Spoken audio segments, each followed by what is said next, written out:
भौमासुर। भौमासुर ने सुना कि भगवान ने रास रचाया तो बोले हम भी किसी से कम नहीं, हम भी रास रचाएंगे हैं? इसने सोचा जब बहुत सारी कन्याएं हो जाएंगी तब मैं एक साथ रास रचाऊंगा।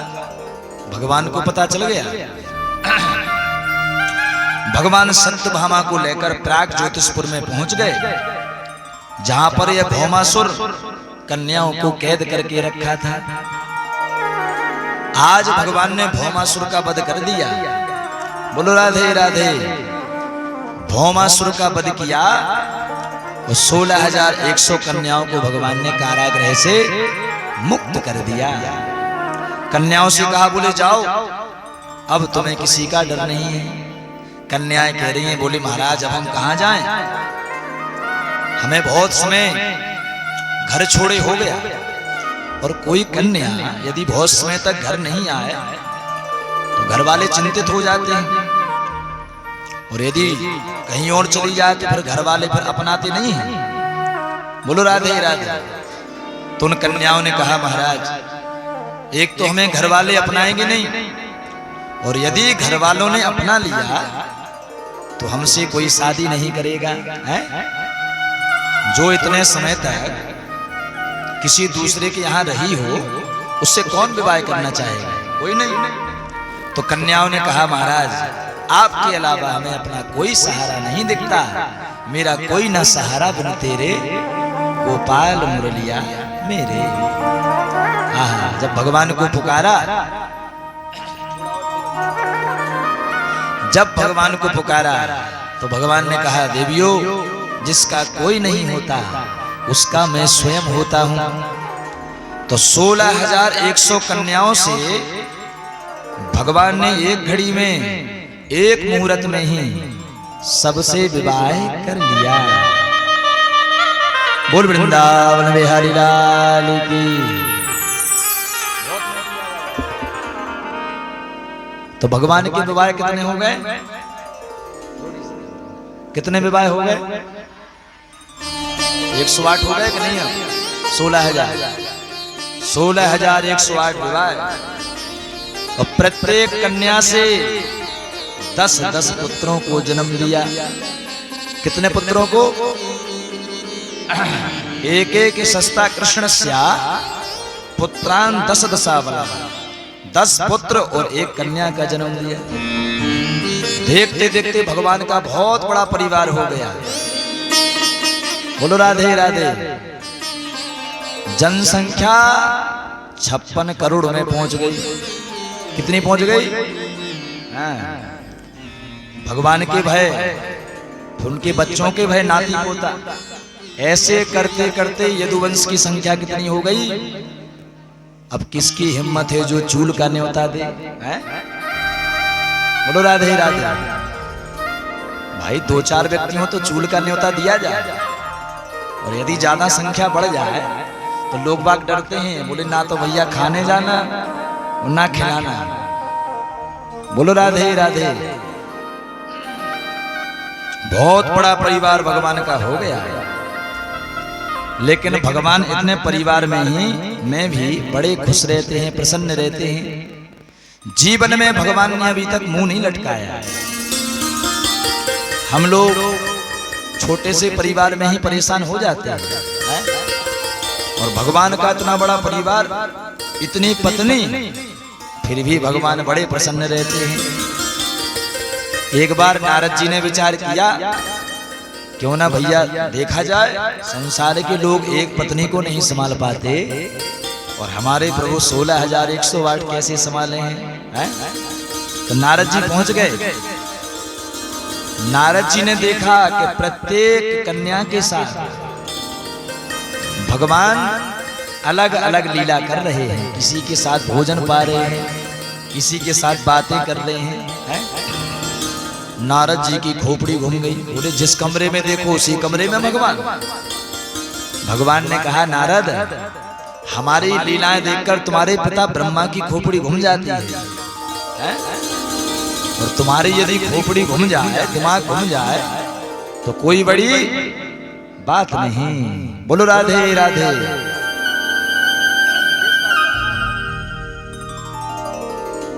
बोल वृंदावन बिहारी लाल की जय, भागवत महापुराण की जय हो। तो इतने बड़े परिवार में भगवान बड़े प्रसन्न रहते हैं, जीवन में कभी मुंह नहीं लटकाया। एक बार भगवान ने विचार किया कि सभी रानियां किसी न किसी कारण से हमसे गुस्सा हो जाते हैं, नाराज हो जाते हैं, लेकिन अभी तक हमने रुक्मणी के चेहरे पर गुस्सा नहीं देखा है? तो क्यों ना रुक्मणी को नाराज किया जाए। भगवान रुक्मणी के चेहरे पर गुस्सा देखना चाह रहे थे, तो रुक्मणी जी को छेड़ने लगे। बोले रुक्मणी तुमने हमसे विवाह क्यों किया। अब रुक्मणी सोच में पड़ गई कि अभी तक ऐसी बात नहीं की, ऐसी बात क्यों कह रही है। रुक्मणी का चेहरा लटक गया। भगवान और छेड़ने लगे। रुक्मणी बोले हम तो माखन चोर हैं, रण चोर हैं, सब लोग हमें चोर कहते हैं। तुम्हारा विवाह शिशुपाल से होने वाला था। शिशुपाल में क्या कमी थी, बहुत बड़ा राजा था, तुम उसी से विवाह कर लेते। भगवान छेड़ रहे हैं, लेकिन रुक्मणी और टेंशन में पड़ गई। लगता है हमसे कोई ना कोई गलती बन गई। भगवान ने और छेड़ना शुरू किया। बोले रुक्मणी, बोले अभी भी कुछ नहीं बिगड़ा, एक काम करो तुम दूसरी शादी कर लो। बोलो राधे राधे, जोर से बोलना पड़ेगा राधे। रुक्मणी जी से कब कह रहे हैं, जब 10 पुत्रों को जन्म दे दिया, इसके बाद भगवान कह रहे हैं दूसरी शादी कर लो। अब आजकल की यदि कोई पत्नी हो तो पता नहीं क्या कहेगी बाद में, लेकिन रुक्मणी जी ने कुछ नहीं कहा। जब भगवान ने कहा कि दूसरी शादी कर लो, तो रुक्मणी जी बेहोश हो गई। रुक्मणी जैसे ही गिरने लगी तो भगवान ने अपना चतुर्भुज रूप धारण कर लिया। 2 हाथों से रुक्मणी को थामा है, एक हाथ से भगवान ने पंखा किया, एक हाथ से भगवान ने जल का छिड़काव किया। रुक्मणी जी को होश आया। भगवान हंसने लगे, अरे रुक्मणी हम तो तुमसे मजाक कर रहे थे। बोलो राधे राधे। यानी भगवान यहाँ पर कहना चाहते हैं कि पति पत्नी में मजाक भी जरूरी है। बोलो राधे राधे। हाँ, भगवान कहते हैं पति दिन भर का थका हारा आता है किसानी करके या फिर ऑफिस से, तो थक जाता है, और यदि पत्नी से दो चार चटपटी बातें हो जाएं मीठी, तो आनंद बढ़ जाता है, थकान दूर हो जाती है। इसीलिए पति पत्नी में मजाक भी, हाँ, यदि नहीं करती हो तो आज से करना शुरू कर देना, ठीक है। बोलो राधे राधे। बोल वृंदावन बिहारी लाल की। लेकिन मजाक ज्यादा मत करना, नहीं तो लड़ाई हो जाए मजाक मजाक। ऐसी पति पत्नी थे। हमने एक दिन सुनाया था चुटकुला, फिर से सुना देते हैं, सुन लो 2 मिनट का। बोलो राधे राधे। पति पत्नी में मजाक जरूरी है, होना चाहिए। थोड़ा बहुत यदि चटपटी बातें हो जाएं तो फिर दिन कट जाता है, लेकिन ज्यादा मत कर देना, नहीं तो 2-4 महीने की बोलाचाल बंद हो जाए, हैं? बोल वृंदावन बिहारी लाल की। ऐसे ही पति पत्नी थे, किसी बात को लेकर उनमें लड़ाई हो गई, तो पति ने कह दिया सुन, बोले एक बाप की हो तो आज से बोलना मत। अब पत्नी भी एक ही बाप की थी, बोले तुम एक बाप की हो तो तुम मत बोलना। हाँ, आजकल बराबर कंपटीशन है, कोई किसी से कम नहीं। महाराज दोनों में बोलाचाल बंद हो गई, और दोनों जब एक जैसी मिल जाए तो फिर कहना ही क्या। मोहल्ले वाले भी नाटक देखते हैं फिर तो पत्नी ने भी कह दिया कि तुम एक बाप के हो तो तुम भी हमसे मत बोलना। तो दोनों में बोलाचाल बंद हो गई। 1 महीना हो गया, लेकिन एक दूसरे से नहीं बोले। पत्नी भोजन लेके आए, थाली रखकर चली जाए। हमारा दोनों एक जैसे, लेकिन हैं पति पत्नी। अब बोलाचाल कब तक बंद रहेगी, एक ना एक दिन तो बोलना पड़ेगा। लेकिन बहुत समय हो गया।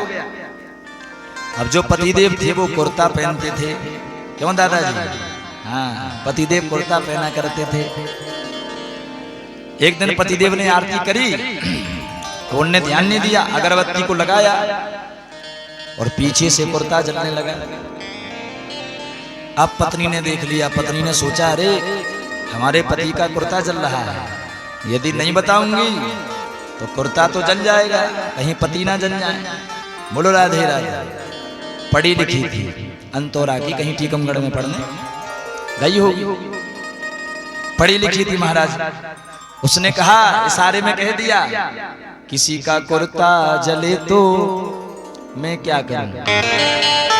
हाँ, पतिदेव समझ गए मेरा कुर्ता जल रहा है।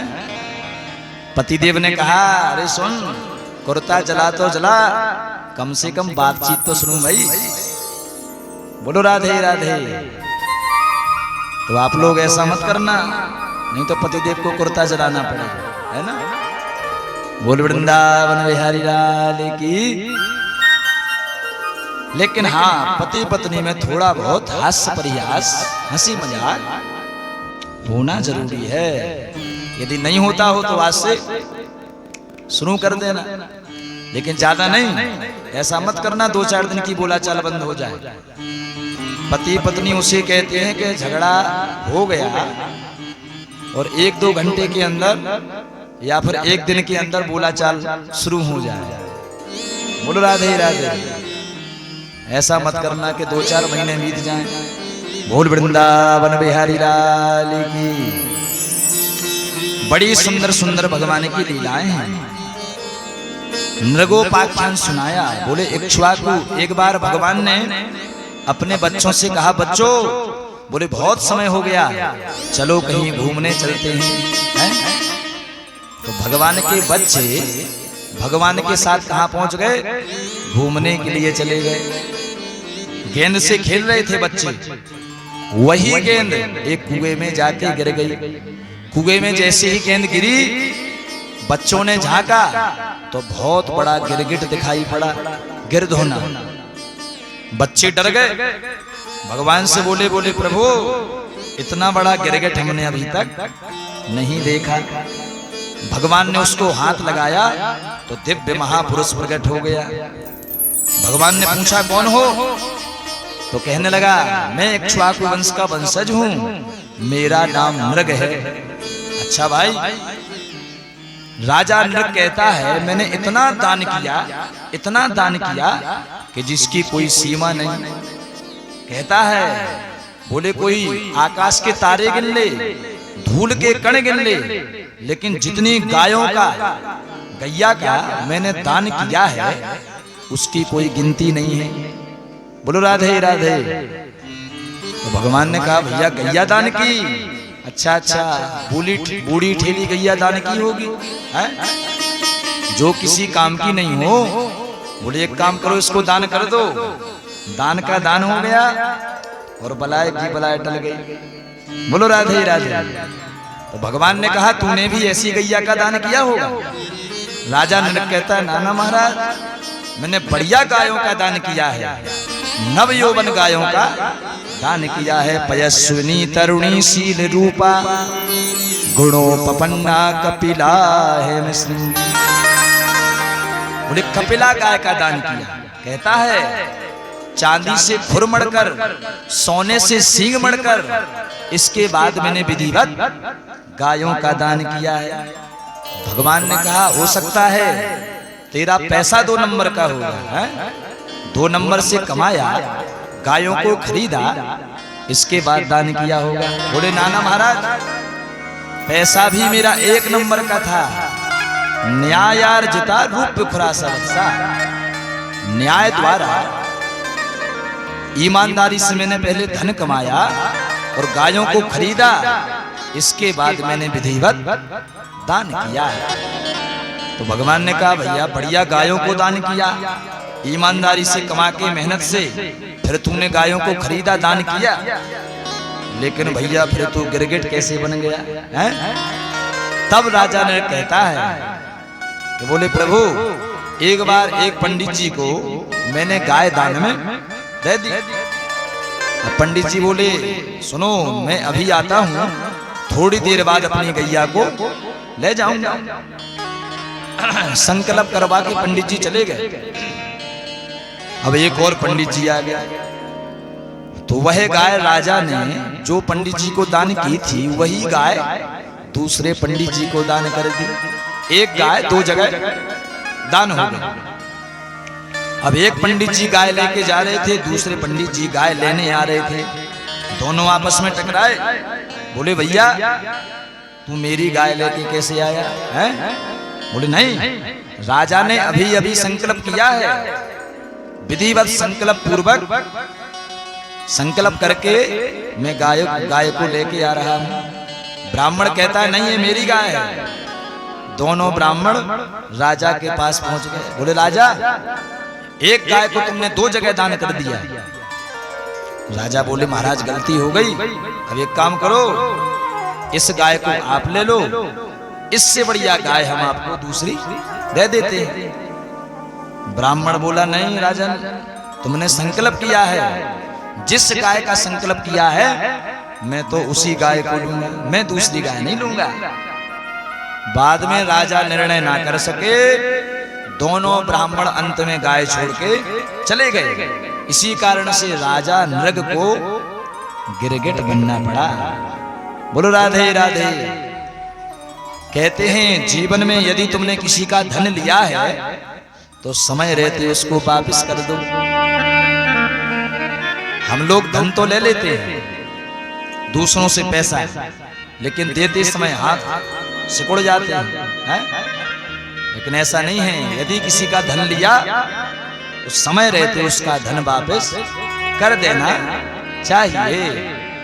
खासकर यदि ब्राह्मण का धन लिया तो समय रहते उसको लौटा दो, नहीं तो कहते हैं स्वर दत्ताम प्रदत्ताम चा ब्रह्म वृत्ति हरेचया। ब्राह्मण का धन लिया और बाद में नहीं दिया तो 60,000 वर्ष पर्यंत विष्टा का कीड़ा बन के सड़ना पड़ता है। बोलो राधे राधे। भगवान कहते हैं कि कोई अग्नि में कूद जाए, जहर पान कर ले, उसको मैं बचा सकता हूं, लेकिन ब्राह्मण का अपमान करने वाले को मैं स्वयं नहीं बचा सकता। अच्छा भाई, ब्राह्मणों की इतनी महिमा क्यों? आज भगवान अपने बच्चों को समझा रहे हैं, क्योंकि बच्चे बहुत उद्दंडी हो गए, भगवान का कहना नहीं मानते। आए दिन संत ब्राह्मणों का अपमान कर देते हैं, परिणाम बहुत भयंकर होता है। बोलो राधे राधे। भगवान अपने बच्चों को समझा रहे हैं, लेकिन बच्चों की समझ में नहीं आया। बोले पिताजी का काम है कहना, अपना काम है सुनना। और यही बच्चे जब ब्राह्मणों का अपमान कर देते हैं तो सबका विनाश हो जाता है।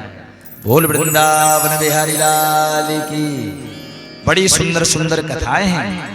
कहते हैं एक पौंड्रक नाम का राजा था, उसने सुना कि भगवान 4 हाथ वाले होते हैं, शंख चक्र गदा पद्म धारण करते हैं। तो बोले हम भी किसी से कम नहीं, हम भी भगवान बनेंगे। है? इसने भी बड़ा सुंदर डुप्लीकेट रूप बना लिया, नकली। 2 हाथ तो थे, 2 हाथ इसने और डुप्लीकेट लगा लिए, शंख चक्र पद्म धारण कर लिए। इसके मित्र काशीराज ने देखा, बोले वाह मित्र, तू तो साक्षात भगवान बन गया। एक काम कर, तू बन भगवान, मैं बनता हूं तेरा पुजारी, और जो चढ़ोतरी आएगी आदि तेरी आदि मेरी। बोलो राधे राधे। मूर्ख और शंख दूसरों के फूकने से ही बचते हैं। जब पौंड्रक को भर दिया तो पौंड्रक भगवान बन गया। काशीराज ने इसका प्रचार करना शुरू कर दिया। बोले मेरे सपने में भगवान आए थे। पौंड्रक ने खटका दबाया, गरुड़ पे उड़ के आया। काशीराज ने जयकार लगाया, बोल पौंड्रक भगवान की। अब महाराज पौंड्रक भगवान के नाम के जयकारे लगने लगे। काशीराज कहता है देखा पौंड्रक, अब तो हर जगह तेरे नाम के जयकार लगने लगे, ऐसे लोग बाग तेरे नाम के जयकारे लगाने लगे। बोलो राधे राधे। पौंड्रक को भी भगवान बना दिया। आप जैसे पुंडरक के भक्त हो गए हैं। काशीराज ने कहा मित्र, भगवान बनने में बड़ा फायदा है, एक काम कर, लेकिन द्वारिका में एक बहरूपिया बैठा है भगवान बन के, हाँ, तो एक उसको पत्र लिख, जरासंध के डर से रण छोड़ के भाग गया था, तेरे डर से द्वारिका छोड़ के भाग जाएगा, और यदि वह द्वारिका छोड़ के भाग गया तो तुझे पर भगवान बनने से कोई नहीं रोक सकता। बोलो राधे राधे। मूर्ख व्यक्ति था, उसकी बातों में आ गया, धमकी भरा पत्र लिख दिया, द्वारिकाधीश को भेज दिया। पत्र में लिखता है पुंडरक कि वासुदेवो बतीर्णो हम एक न चापरा। पुंडरक कहता है, बोले व्यापक वासुदेव ब्रह्म तो मैं हूं, तू तो झूठा है कृष्ण।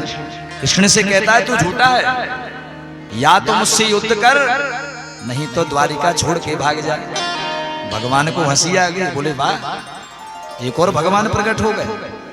सैनिक से कहा, बोले अपने महाराज जी से कहना यहाँ पर आने की जरूरत नहीं है, हम ही उनसे जाके मिल लेंगे।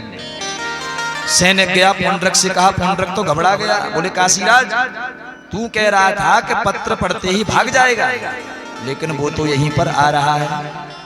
काशीराज भी घबरा गया, बोले मित्र अब क्या करें, भगवान बनने के लिए थोड़ी रिस्क लेना भी जरूरी है, जो होगा सो देखा जाएगा, आने भगवान आए हैं। कहते हैं असली से ज्यादा नकली पैक और जोरदार रहते हैं। ओरिजिनल सोना कम चमकता है, लेकिन डुप्लीकेट उससे भी ज्यादा चमकता है। तो पुंडरक तो और चमक रहा है। इसने खटका दबाया, गरुड़ पर उड़ के आया। भगवान हंसने लगे, दाऊ भैया से बोले, दाऊ भैया कुछ भी कहो, इसने हमारा रूप बड़ा सुंदर बनाया है, और पता नहीं हमारा कितना चिंतन किया होगा। तो पुंडरक को भी भगवान ने अपना परम पद दे दिया। बोल वृंदावन बिहारी लाल की। काशीराज का सिर काट के काशी में समर्पित कर दिया। बोलो राधे राधे। तो ऐसे भगवान ने पुंडरक पर भी कृपा करी। एक बार राजसूय यज्ञ का आयोजन हुआ, तो बोले सबसे पहले पूजन का अधिकारी कौन है? तो जरासंध पुत्र सहदेव ने कहा कि बोले मेरी दृष्टि से तो द्वारिकाधीश से बढ़िया कोई नहीं है, द्वारिकाधीश का पूजन कर देना चाहिए। उसी सभा में एक जरेला बैठा था, शिशुपाल। शिशुपाल ने सोचा, बोले यही है वो जिसके कारण मेरा विवाह नहीं हो पाया, आज अच्छा मौका है इसका अपमान करने का। तो शिशुपाल भगवान को गालियां पर गालियां देने लगा। भगवान गिनती करते जा रहे हैं, 90, 95, 99, 100 हो गई। भगवान ने रोका, शिशुपाल तेरी माँ जो मेरी बुआ लगती है उसको मैंने वचन दिया था कि तेरे 100 अपराध क्षमा करूंगा, सो भैया किए, अब आगे मत बोलना। लेकिन ये मानने वाला नहीं था। 101 गाली जैसी हुई है। भगवान का सुदर्शन चक्र कनिष्ठ का उंगली में नाचने लगा। 1 मिनट में देखते ही देखते शिशुपाल का सिरोच्छेदन कर दिया, सिर धड़ से अलग हो गया। बोल वृंदावन बिहारी लाल की। दिव्य ज्योति निकली, भगवान के चरणों में विलीन हो गई। कहते हैं भगवान को कैसे भी भजो, भगवान का भजन कल्याण करता है। चाहे बालक बना लो, चाहे बेटा बना लो, चाहे पिता बना लो, तेरे मेरे नाते अनेक, मानिए जो भाव है। जो नाता भगवान से आपको अच्छा लगे, सबसे अच्छा नाता जो लगे, वही भगवान से हमें जोड़ देना चाहिए। जिसका हरि से जुड़ा संबंध है उसको हर घड़ी आनंद ही आनंद है। बोलो राधे राधे। जोर से बोलना पड़ेगा राधे। अब परीक्षित ने प्रश्न किया, महाराज आपने भगवान को दीन बंधु कहा है,